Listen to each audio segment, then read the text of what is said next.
Yes, an Indonesian horror movie about demons but no religion. I am excited about this one.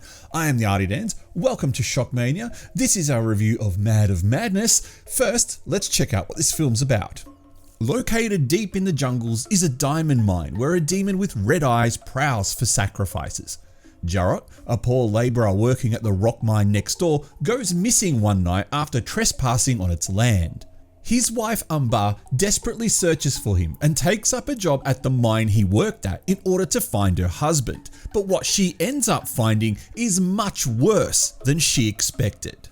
Yes everyone, welcome back to Shockmania. I am the Artie Dans. If you're new here, I mostly look at Asian horror films, stuff that comes to Netflix or stuff that's maybe coming out soon, things that I think most people would be interested in but probably don't want to take the chance because it's, not in English. But I like looking at movies like this, and I love Indonesian movies, but I don't like the fact that they are always super religious. Well, except for a handful of movies this year. And what I really mean by it's refreshing to watch an Indonesian horror movie with no religion, I really mean it when I say it, because with titles like The Draft and The Butterfly House that have come out this year, it's been great to see movies that aren't just so much relying on that trope. Of those two movies I mentioned, and including this one, I think this one could be the best of the bunch. For those of you that are really nerdy into Asian horror, this film reminds me of the 2021 Malaysian film Ro. A mysteriously creepy setting, a character who seems to know what's going on, and a child who is central to the plot. It's all here, but wrapped up in a different bow. If you like movies with slow burns, and I will admit I don't usually like films like that, then this film is right down your alley. We are introduced to the creature early on, but we're never told anything about it. Even by the end of the film, we don't really know anything about it at all. But that's the point. The creature is whatever you think it is supposed to be. Is it a metaphor for greed, environmental destruction, or evil foreign corporations who destroy the Indonesian jungles and exploit the locals for meager returns? You have to be the judge. It's a strong but subtle message where the main protagonist is a poor widowed woman desperately trying to survive.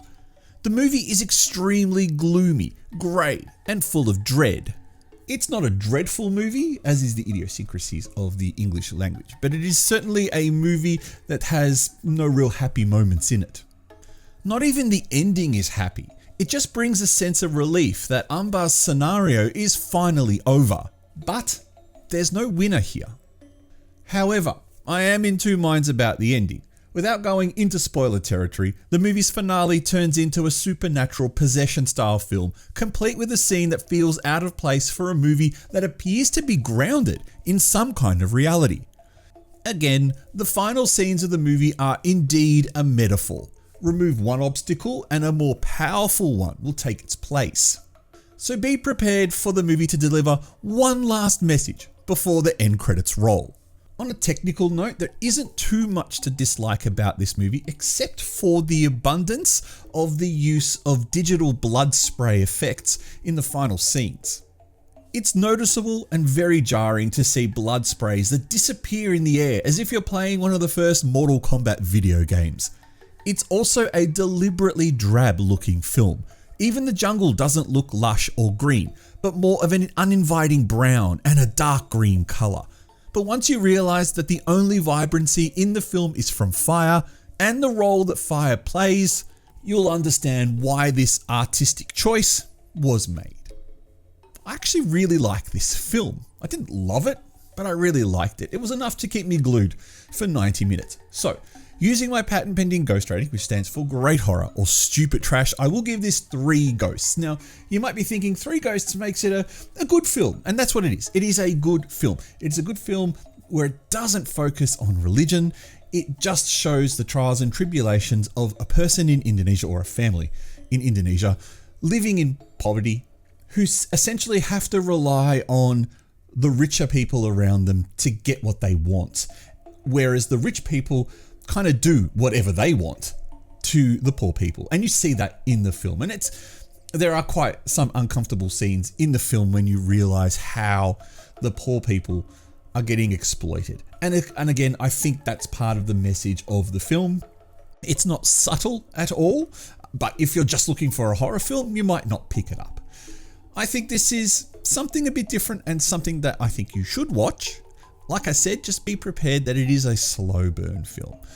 As I said before, I am the Artie Dans and you are watching Shockmania. Thank you so much for tuning in. I'd love it if you could subscribe. Love it if you could subscribe. Sorry about that.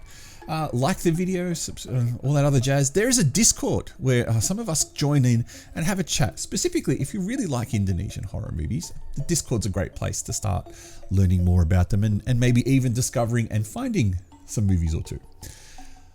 I will catch you next time. Thank you so much for tuning in.